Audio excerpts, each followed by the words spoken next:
L'importance de la chrétienté dans l'histoire de l'Europe et qu'est-ce que vous pensez du débat qui a eu lieu au moment du référendum sur le traité constitutionnel de mentionner en préambule les racines chrétiennes de l'idée d'Europe? Sur ce point, j'ai la position française, bien qu'étant français.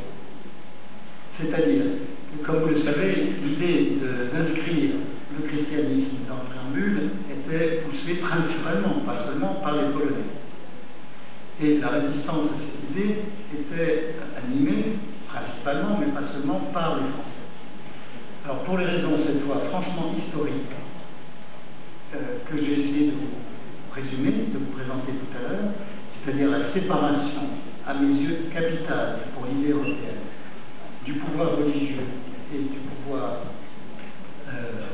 politique, je ne vois pas pourquoi on aurait mentionné le christianisme plutôt qu'une autre religion, comme si d'autres religions n'avaient pas joué un rôle clé en Europe, le judaïsme par exemple, pas seulement.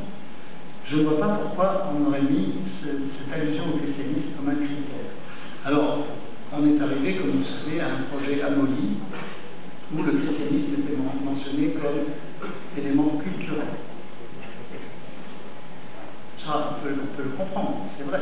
Le christianisme a joué un rôle décisif en Europe. J'ai même passé 20 minutes, et j'aurais pu passer 20 heures, j'aurais dû passer 20 heures à en préciser les raisons. Au total, pour ma part, si j'avais été négociateur de cette affaire, je me serais comporté exactement comme se sont comportés, en l'occurrence, les négociateurs français. Et j'aurais souhaité même éliminer toute allusion à une religion.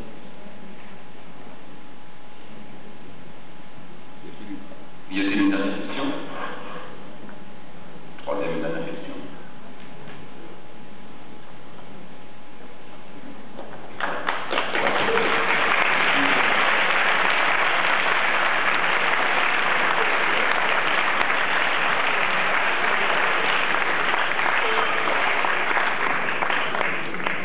Pardonnez-moi si je vous ai condamné au cacher l'aspirine.